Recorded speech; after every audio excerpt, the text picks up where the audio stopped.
sebagai pelaku industri yaitu adanya perang. Contohnya kemarin ketika terjadi serangan dari Israel terhadap Iran, itu langsung harga minyak naik 8-10% dalam 3 hari. Bahwa kalau kamu punya nilai tambah, tidak usah pernah takut dengan misalnya office politik, misalnya dengan gontok-gontokan, misalnya dengan bad campaign atau blackmail dari orang. Ya terus terang aja saya baru buka di sini nih. Saya hari ini juga baru rapat. Kita ingin sih tahun ini ada aset yang kita bisa akuisisi. Mengalami peningkatan kualitas hidup. Materi maupun non materi. Misalnya ya kita ingin gaji meningkat secara baik, paling nggak melawan inflasi. Salah satu kemampuan terpenting daripada leader itu adalah menyusun prioritas dan menyelesaikannya secara efektif dan efisien.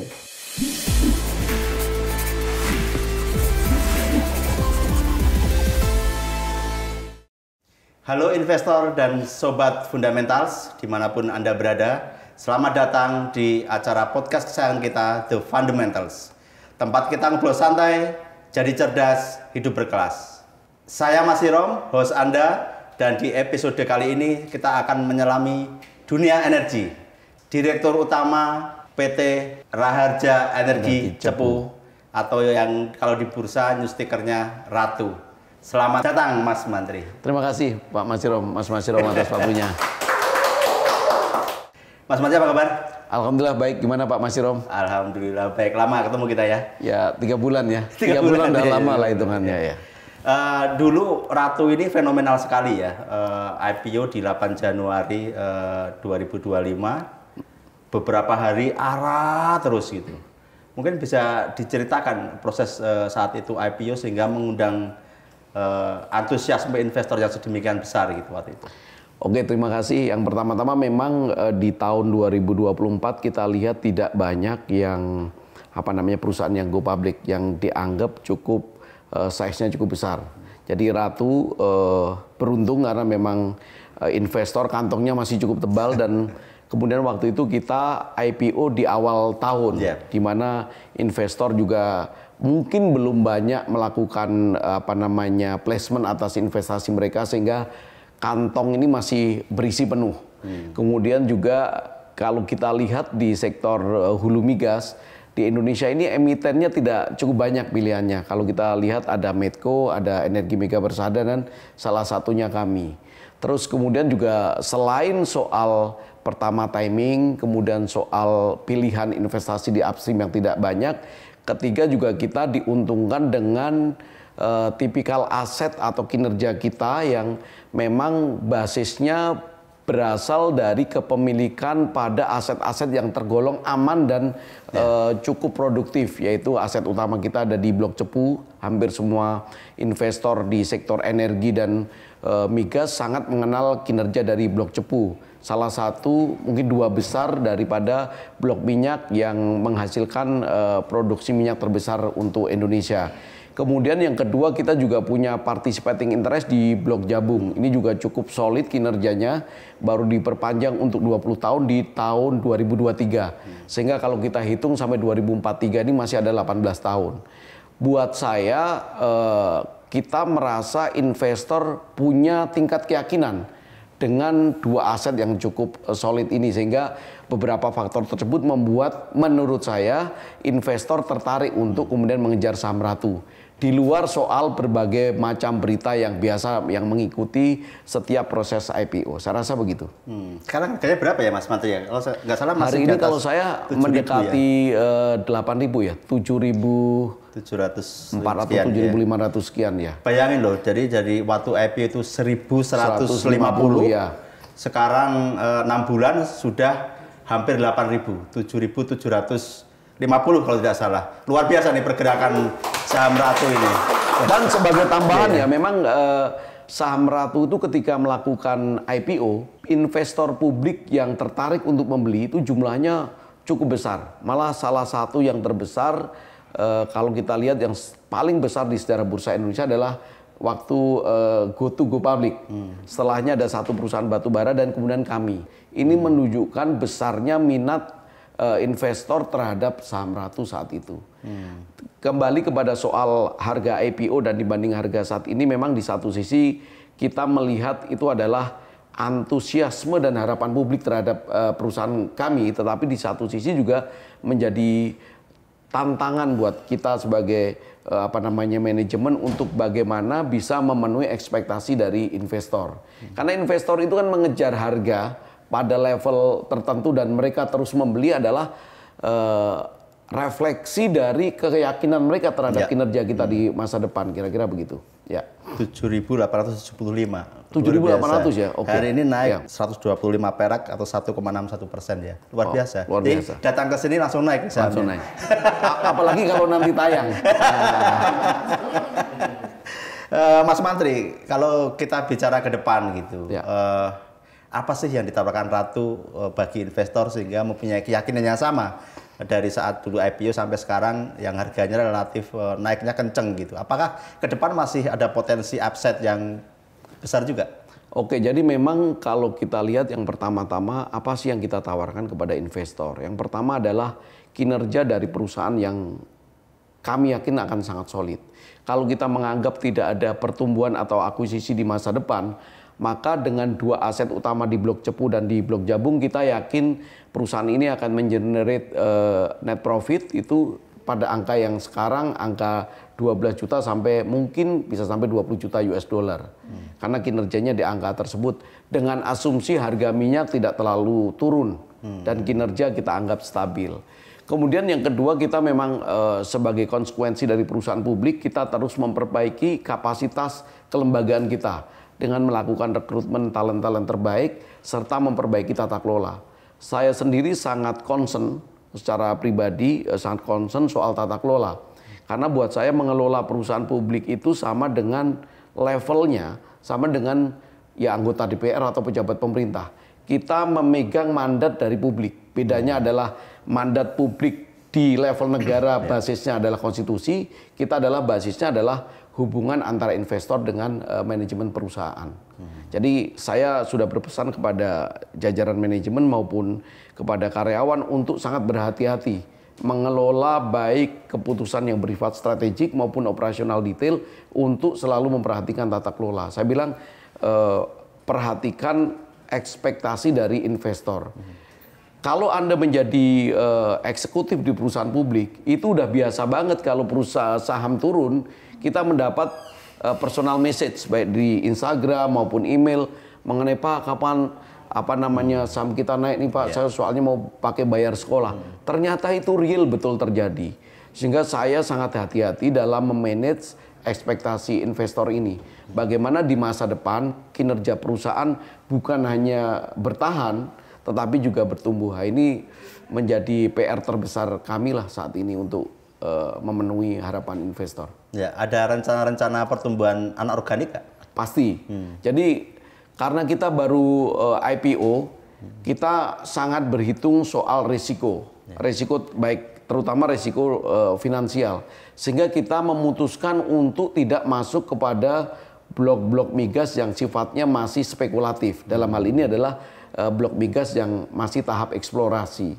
Sehingga memang kita sekarang sedang sangat aktif dan kita sudah punya beberapa potensial aset yang kita akan akuisisi, tentu ini proses ya, yang semuanya dalam tahapan produksi. Sehingga kita sedang melakukan penunjukan pihak ketiga, expert pihak ketiga baik sisi teknikal, sisi keuangan maupun legal untuk melakukan assessment terhadap beberapa potensi aset yang mungkin kita bisa akuisisi untuk menambah kinerja perusahaan. Jadi ada bocorannya mungkin yang bisa dibocorkan gitu. Nah, ini sangat hati-hati. Tentu di satu sisi saya ingin memberikan kabar baik, tetapi saya tidak ingin overpromise dalam arti karena dalam konteks akuisisi apalagi aset-aset migas itu ada beberapa hal.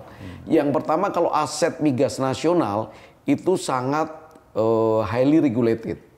Kita tidak bisa melakukan disclose atau keterbukaan publik sampai mendapatkan approval dari pemerintah. Bahkan untuk membuka data room, misalnya kita mau melihat satu aset migas, kita ingin melihat berapa sih produksinya, berapa cadangannya dan sebagainya. Kita harus mendapatkan 2 persetujuan. Yang pertama dari kantor BKPM, Badan Koordinasi Penanaman Modal, sekarang berarti Kementerian Investasi. Kedua dari Kementerian SDM. Jadi setelah kita mendapat approval dari mereka, baru kita boleh melihat datanya.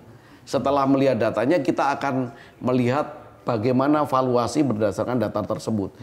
Saya bisa menyampaikan sebenarnya, tetapi itu bukan kepastian apakah akhirnya kita akan akuisisi aset tersebut. Karena semua tergantung kepada apakah nilai komersial yang kita perhitungkan itu bisa kita bayar dengan memperhitungkan seluruh risiko yang ada, kira-kira begitu. Artinya sebetulnya kalau kita bicara fundamental ya, perusahaan ini relatif mestinya terjaga dan mungkin cenderung naik kalau lihat situasi geopolitik belakangan ini ya. Kalau kita lihat fundamental berarti kan kinerja perusahaan. Kinerja perusahaan, saya sekali lagi sampaikan, kinerja dari dua aset besar kita ini cukup solid. Operatornya ada PetroChina di Jabung dan ada ExxonMobil di Cepu. Kemudian kalau kita ngelihat tension, karena harga minyak sangat dipengaruhi oleh geopolitik global. Setiap kali ada perang seperti ini, dampaknya atau ancaman perang, dampaknya selalu kepada kenaikan harga. Jadi harga minyak itu sangat simpel, 3 lah paling nggak yang mempengaruhi. Pertama adalah pertumbuhan ekonomi. Ini adalah penyebab kenaikan harga minyak yang kita nyaman. Jadi ekonomi dunia tumbuh, permintaan atas energi naik sehingga harga minyak naik. Yang kedua adalah jika terjadi penurunan suplai minyak dunia. Biasanya diputuskan misalnya OPEC memutuskan untuk mengurangi produksi misalnya 0,5 juta barrel per hari. Itu juga akan menaikkan harga minyak. Yang ketiga ini penyebab yang sangat cepat dampaknya, tetapi sesungguhnya tidak nyaman kita sebagai pelaku industri, yaitu adanya perang. Contohnya kemarin ketika terjadi serangan dari Israel terhadap Iran, itu langsung harga minyak naik 8-10% dalam 3 hari. Malah kalau sampai kemudian ancaman yang dilakukan Iran ini terjadi, yaitu penutupan Selat Hormuz, itu bisa menutup atau mengurangi pasokan dunia mungkin hampir 1 atau 2 juta barrel, yang itu cukup besar pengaruhnya terhadap harga minyak dunia. Sehingga ya itu tadi, kita sangat tergantung dengan faktor eksternal dalam konteks harga minyak. Kalau yang lainnya susah, mungkin kalau perang malah seneng dong. Ini sama kayak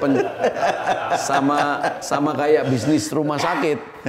Bisnis rumah sakit itu kalau ada wabah COVID begitu, ya itu bisnis bagus. Sayangnya begitu. Tapi saya rasa begini, minyak seiring pertumbuhan ekonomi dunia juga saya rasa masih akan cukup tinggi ya permintaan masyarakat dunia. Karena beberapa kali orang selalu bilang, wah ini minyak akan menurun prospeknya karena kebangkitan renewable energy. Tapi beberapa fenomena yang terjadi belakangan kita lihat pertumbuhan pasokan energi dari yang berbasis renewable energy itu selalu tidak cukup untuk bisa mengcover kebutuhan, sehingga saya percaya dengan beberapa orang yang mengatakan bahwa dunia ini tidak mungkin tidak bergantung kepada energi fosil.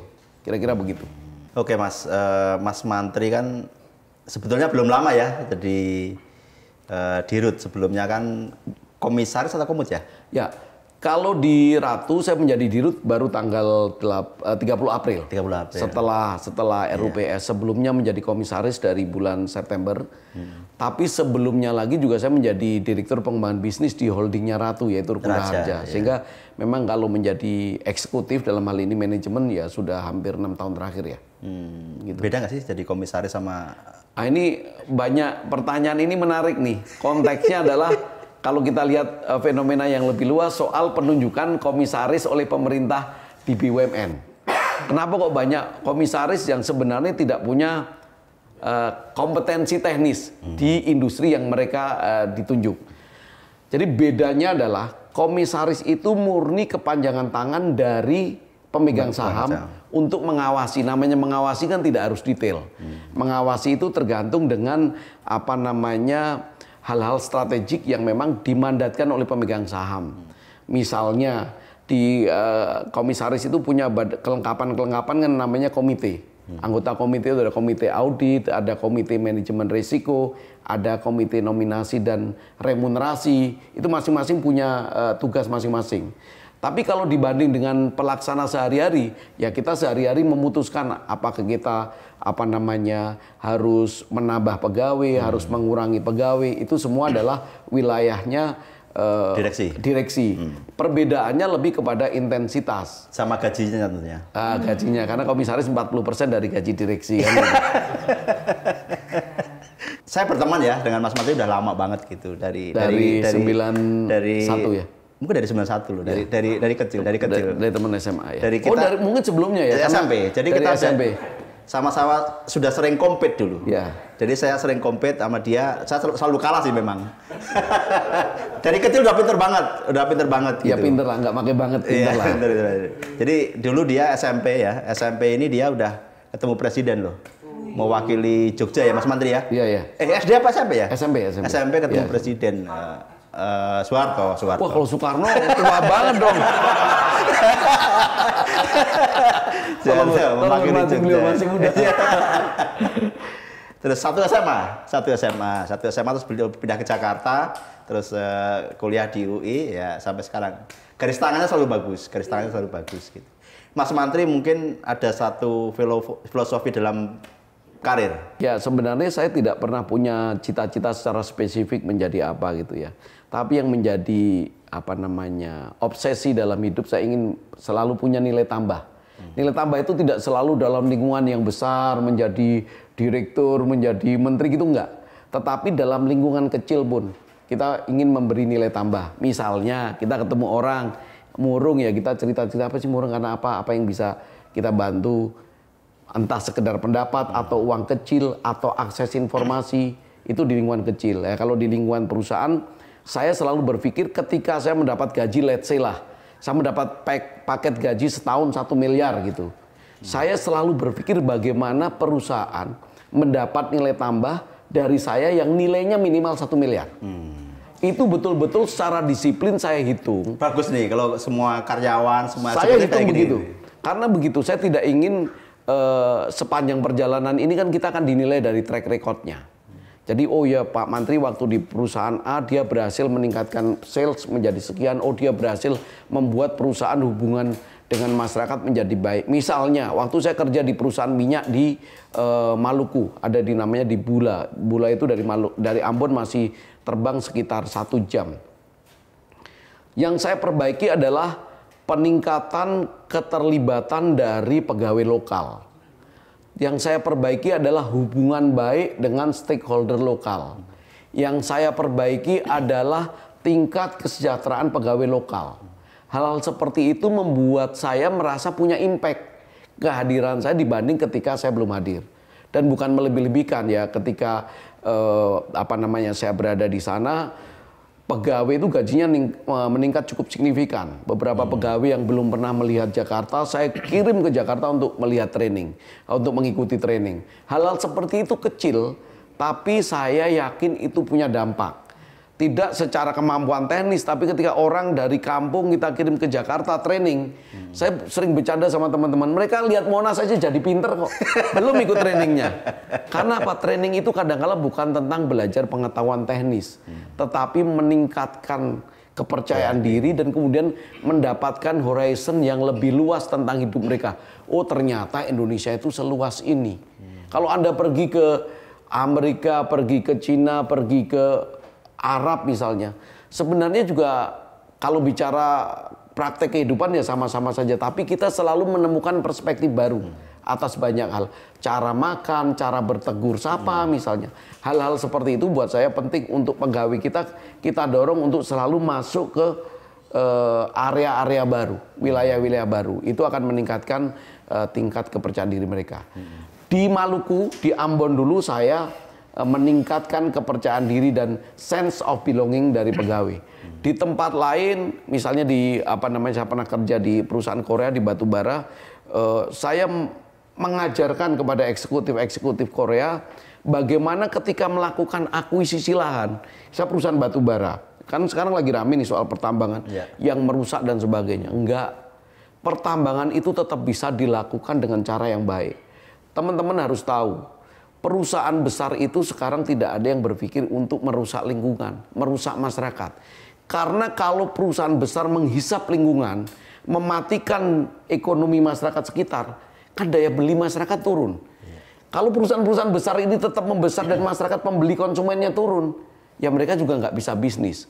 Yang kedua, perusahaan besar mulai menyadari kalau terjadi gap yang tinggi antara operasional perusahaan yang megah dengan lingkungan sekitar, itu kan menyebabkan ada potensi terjadinya social unrest. Yeah.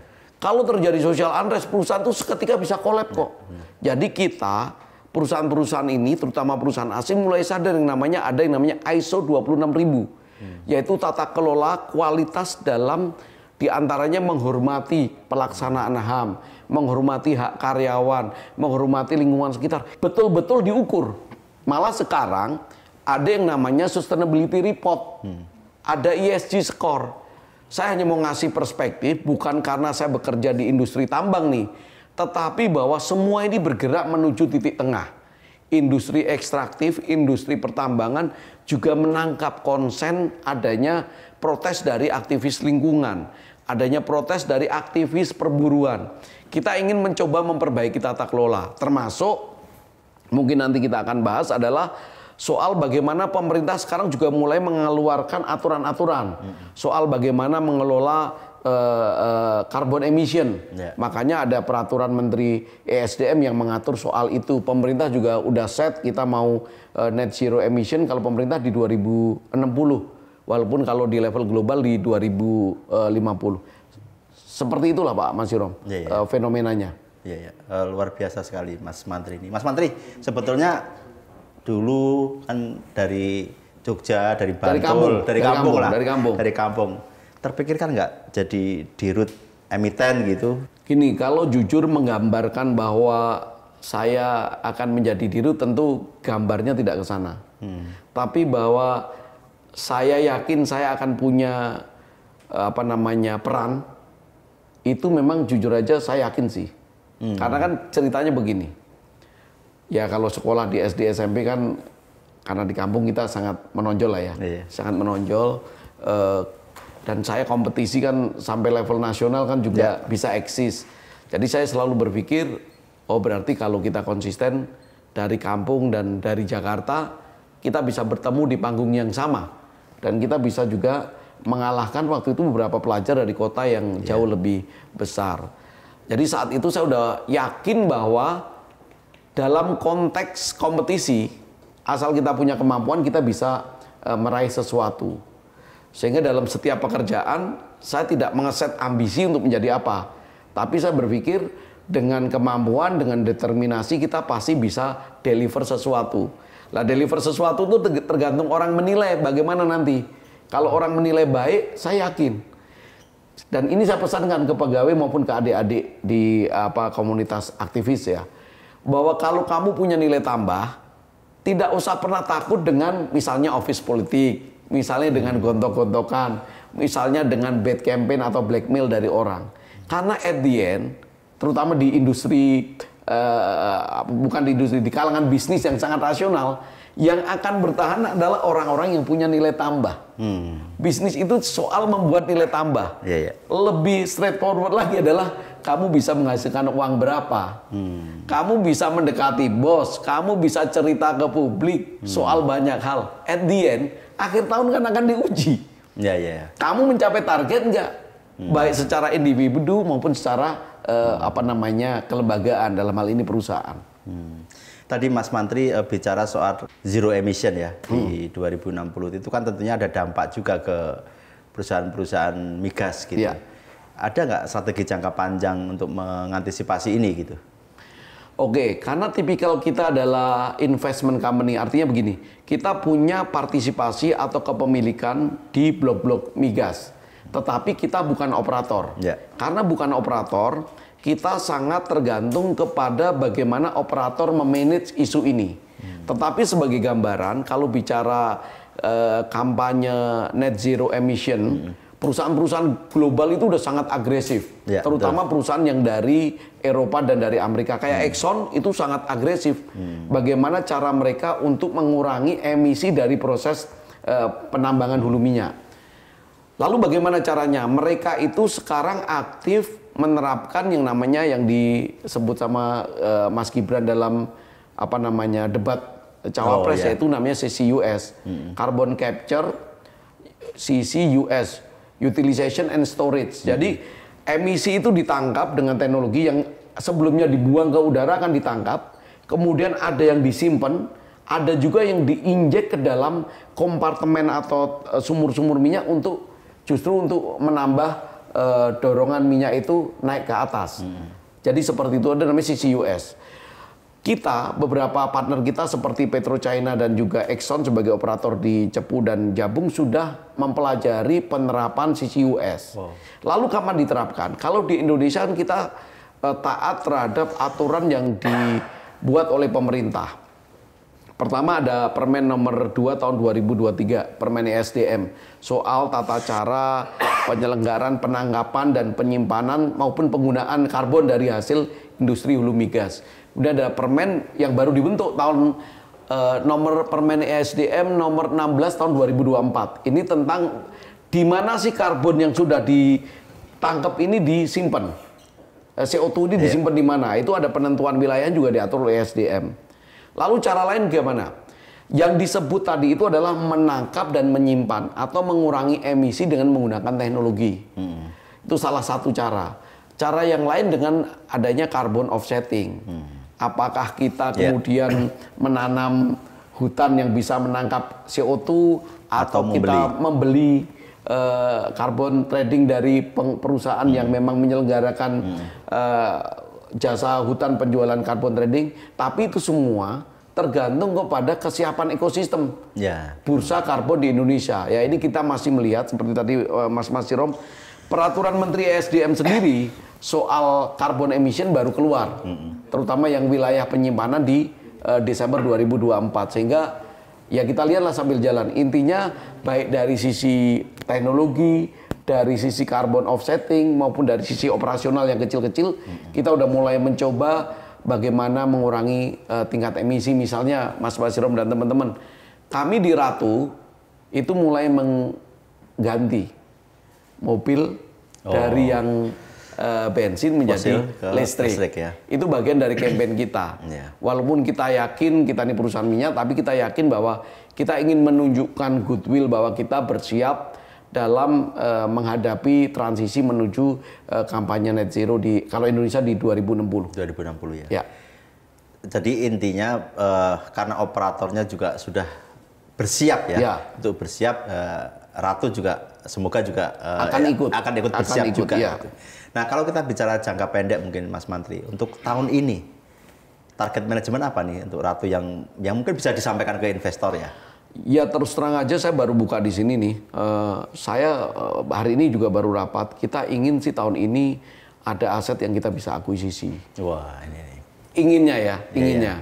Karena kita sedang proses, beberapa mungkin baru kalau bisa beres baru closing tahun depan. Tapi saya ingin tahun ini adalah aset-aset yang coba kita bisa tambahkan ke dalam portofolio perusahaan. Tapi lagi-lagi supaya saya tidak overpromise kepada investor.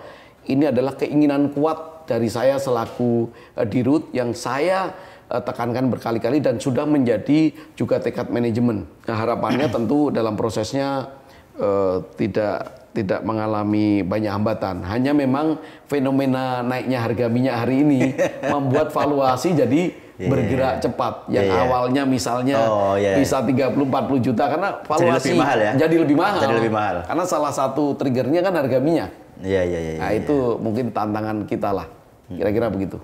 Karena biasanya kalau anorganik seperti itu, akuisisi langsung dampak ke sahamnya juga langsung cepat gitu. Langsung. Itu jadi mantap gitu kalau bisa disampaikan. Kira-kira begitu. Mas Mantri, apa sih menurut Mas Mantri sukses itu? Sukses itu sebenarnya bisa mencapai apa yang diinginkan dengan cara yang membahagiakan.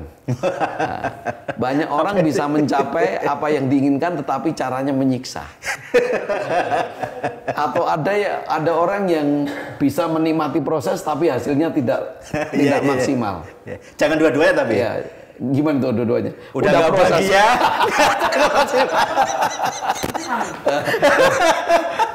Itu off the record itu. Jadi karena memang kita ini kadang-kala terjebak kepada titik-titik yang ekstrim. Jadi orang ingin, wah kamu harus nikmati proses. Ya menikmati proses penting, tapi at the end kebutuhan kita harus hisap oleh hasil.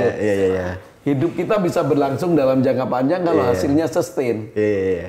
Tapi ada juga orang yang mengejar hasil tanpa menikmati, apalagi menabrak rambu-rambu. Kan kita lihat banyak tuh beberapa orang yang kelihatannya pencapaiannya cepat, tapi belakangan ada masalah entah dengan kesehatan, entah dengan melanggar hukum dan sebagainya. Jadi sekali lagi itu tadi definisi sukses. Mencapai sesuatu yang kita inginkan dengan cara yang membahagiakan. Iya. Proses membahagiakan. Keren ya, quote hari ini, kata-kata hari ini. Mas Menteri kan dirut ya, tentu banyak mengambil keputusan-keputusan strategis gitu kan. Ada nggak ritual yang dilakukan sebelum mengambil keputusan-keputusan itu? Misalkan karena Muslim, sholat istikharah atau apa gitu, ada nggak? Ini untuk podcast bisnis sebenarnya pertanyaannya rada ini nih. Jangan kedukun. Oke, jadi gini, saya berkali-kali mengatakan dalam semua proses itu selalu holistik. Ya, pertama tentu sebagai orang beriman ada proses itu. Ya, kalau saya biasanya bukan sholat istikharah, tapi sholat tahajud. Sholat tahajud. Ya, jadi walaupun telat-telat juga saya nggak berani meninggalkan sholat 5 waktu. Meninggalkan ya, tapi kalau last minute sih sering. Injury time. Tapi yang paling penting saya selalu percaya sisi spiritual ini sebenarnya supporting. Kalau orang Islam bicara ikhtiar dulu baru tawakal. Lalu bagaimana proses ikhtiarnya? Saya berkali-kali turun langsung biasanya. Saya memahami strategic view-nya, konteks secara luasnya, saya memahami teks dalam arti proposal bisnisnya, dan saya mendengarkan perspektif dari berbagai orang.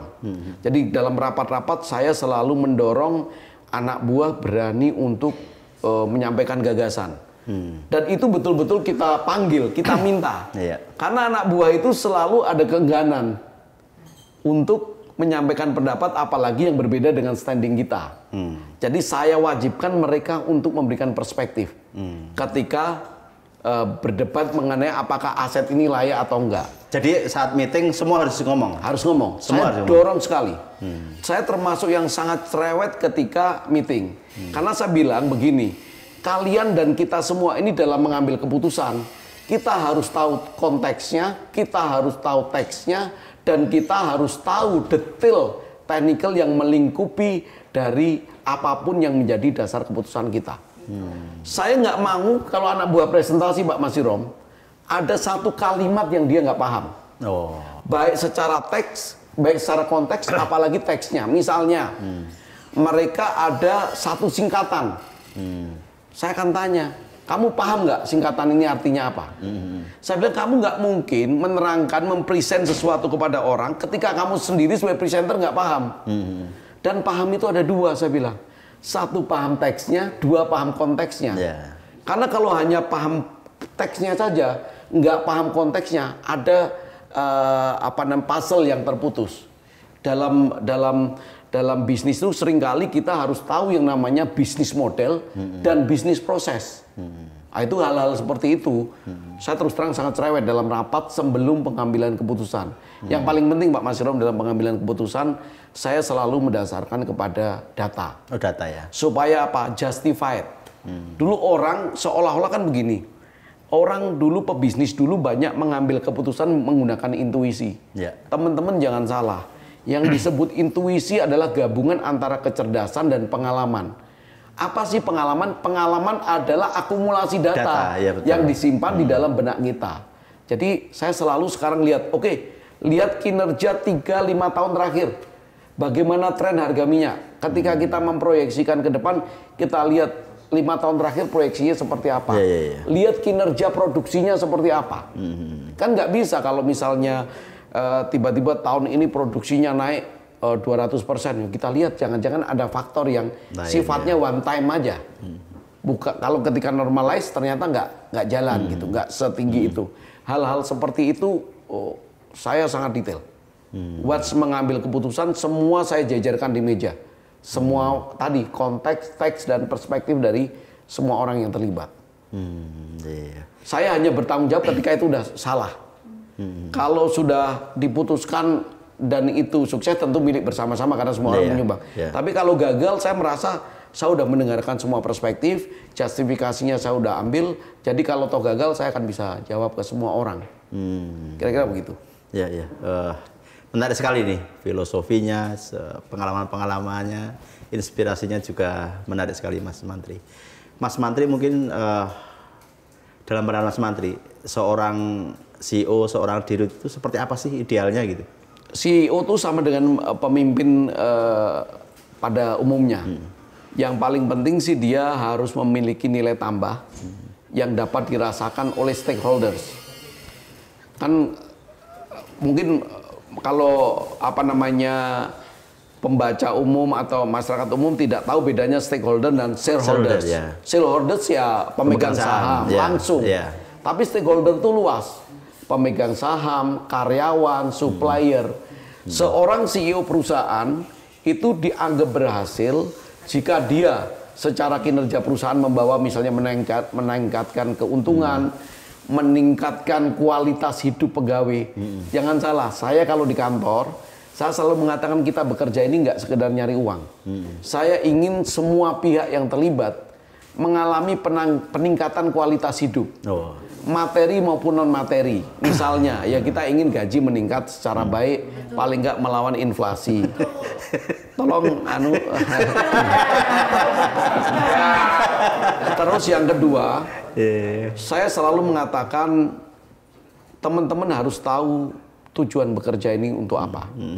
Kebanyakan menjawab tujuan bekerjanya adalah untuk keluarga. Jadi saya bilang kantor ini semua harus melakukan adjustment. Jika ada yang pegawai yang izin untuk alasan keluarga sakit, keluarga sekolah, harus dikasih izin dan semua mengcover. Karena kita mau men-serve total quality of life. Jadi bukan soal materi, tapi juga non materi, dan itu betul-betul saya lakukan. Pak Masirom tahu, ini memang contohnya terlalu ekstrim. Jam 5 kalau jam pulang kerja, saya akan patroli. Anak-anak yang masih komputer terbuka, saya tanya, kamu ngerjain apa? Kalau dia nggak mengerjakan pekerjaan yang relate dengan kantor, saya minta kerja pulang. Kamu harus merasa lebih nyaman di rumah daripada di kantor. Saya sangat senang tinggal di rumah. Kedua, karena apa? Orang Indonesia ini sering bekerja lembur, padahal pagi sampai siang juga nggak ngapa-ngapain. Saya bisa, orang Indonesia ini rapat. Ini rapat ya orang Indonesia. Rapat 1 jam. Ketika membuka rapat, cerita ngalor ngidul 25 menit. Saya kalau rapat langsung saya tanya, oke, kalau lengkap-lengkap saya tanya, ada masalah apa yang perlu didengar direksi hari ini dan harus diputuskan. Kalau masalah yang bersifat teknis dan tidak perlu deeskalasi di level direksi, kita tidak bahas di rapat ini. Karena banyak sekali waktu kita itu habis karena tidak bisa memisahkan mana hal-hal strategik yang harus dieskalasi ke level direksi, mana hal-hal yang bersifat teknis rutin yang tidak perlu kita bahas secara komprehensif. Saya bilang sama pembantu saya di rumah, Mbak, saya masak apa saja oke, kecuali Sabtu Minggu kalau bisa ada masak mie goreng misalnya. Habis itu tiap Sabtu Minggu, jadi saya nggak perlu pusing. Kan pembantu kadang-kadang nanya, hari ini makan apa? Saya bilang apa aja saya makan, kecuali Sabtu Minggu. Misalnya hal-hal seperti itu. Saya lakukan settlement di awal untuk hal-hal yang bersifat rutin dan non teknis. Nggak perlu dibahas di rapat besar. Supaya kita itu menyelesaikan pertemuan rapat isinya 10 orang, 20 orang, ngatur waktunya susah. Di situ ngalor ngidul ngomongin ini itu nggak jelas. Jadi salah satu kemampuan terpenting daripada leader itu adalah menyusun prioritas dan menyelesaikannya secara efektif dan efisien. Untuk investor retail nih, kira-kira apa pesannya Mas Mantri? Bagi pemegang saham Ratu maupun yang ingin beli saham Ratu gitu. Saya ini investor saham dari tahun 96. Sehingga saya selalu menempatkan diri saya, termasuk ketika menyampaikan informasi publik seperti ini, di dalam kacamata investor. Saya selalu bilang, kalau teman-teman main saham, disiplin dalam menilai atau melihat kinerja fundamental perusahaan. Berikutnya bolehlah kembangan-kembangan rumor, isu-isu temporer. Tetapi selalu lihat dengan fenomena fundamental, karena ini yang akan menjaga kinerja dalam jangka panjang. Misalnya, even dalam perusahaan minyak, kalau ada shock kenaikan harga karena perang, ya kan kita tidak bisa berharap perang ini terus-menerus terjadi. Tapi teman-teman harus melakukan perhitungan atau penghitungan atas kinerja perusahaan pada situasi normal. Kemudian penting juga melihat konsistensi manajemen dalam mendeliver janji dalam tata kelola perusahaan. Kan kita bisa mendasarkan hidup kita. Ibaratnya kalau Mas Rom pergi dan kemudian disopiri orang, kan pertama-tama kita akan nggak tidur dulu dong sampai 5 kilo pertama. Ini cara bawa ngerimnya dan sebagainya kan begitu.